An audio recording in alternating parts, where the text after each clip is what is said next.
যেই মুহূর্তটির জন্য কোটি কোটি ফুটবল ভক্ত দীর্ঘ 2.5 বছরেরও বেশি সময় ধরে অপেক্ষা করেছিল, অবশেষে সেই মাহেন্দ্রক্ষণ এলো। মিয়ামির স্টেডিয়াম তখন কলতারিতে মুখরিত, গ্যালারিতে বসা হাজারো ভক্তের চোখে আনন্দ দশাত।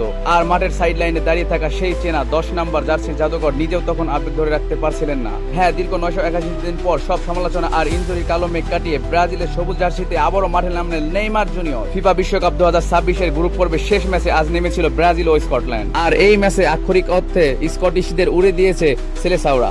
বন্ধুরা, ছোট্ট একটি রিকোয়েস্ট থাকছে, যারা এ পর্যন্ত ভিডিওটি দেখছেন দয়া করে ভিডিওটিতে একটি লাইক দিন।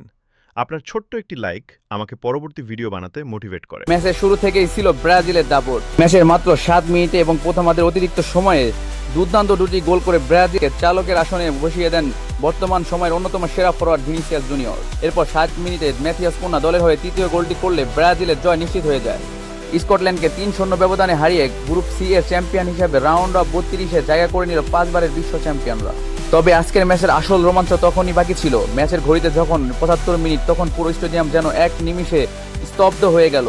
আর পরক্ষণেই ফেটে পড়ল উল্লাসে। ম্যাথিয়াস কুন্নার বদলি হিসাবে মাঠে নামলেন নেইমার। প্রায় 3 বছর জাতীয় দলের বাইরে থাকা, 100টিরও বেশি ম্যাচ মিস করা, একের পর এক ইনজুরি, এমনকি খোদ ব্রাজিলের প্রেসিডেন্টের সমালোচনা, এই সব কিছু জবাব দিলেন আজ মাঠে পা রেখে। এই 981 দিনে অনেকেই ভেবেছিল নেইমারের ক্যারিয়ার হয়তো শেষ, কিন্তু ফিনিক্স পাখির মতো কামব্যাক করলেন তিনি। মাঠে নেমে কাটানো ওই 15 মিনিটে দেখেছেন তার ক্লাস। 13টি সফল পাস, নিখুঁত ড্রিবলিং আর গোলমুখে দাঁড়িয়ে একটি দুর্দান্ত শট তিনি বুঝিয়ে দিয়েছেন রাজত্ব হাতছাড়া হলেও রাজা এখনো ফুরিয়ে যায়নি। গ্রুপ চ্যাম্পিয়ন হয়ে ব্রাজিল এখন চলে গেছে নকআউট পর্বে। আগামী 29 জন টেক্সাসে হিউস্টনে মাঠে নামবে ব্রাজিল। এখন কোটি টাকার প্রশ্ন হলো, পরের ম্যাচে কি নেইমারকে আমরা শুরু একাদশে দেখতে পাবো? আর নেইমারের এই ফেরা ব্রাজিলকে হেক্সা মিশন বা 6ষ্ঠ বিশ্বকাপ এনে দিতে পারবে? আপনার কি মনে হয় নেইমারের আজকের এই প্রত্যাবর্তন আপনাদের কাছে কেমন লেগেছে? কমেন্ট করে ঝটপট জানিয়ে দিন। ভিডিওটি ভালো লাগলে লাইক করুন, বন্ধুদের শেয়ার করুন এবং চ্যানেলটি সাবস্ক্রাইব করে পাশে থাকবেন। দেখা হচ্ছে পরবর্তী ভিডিওতে। ধন্যবাদ।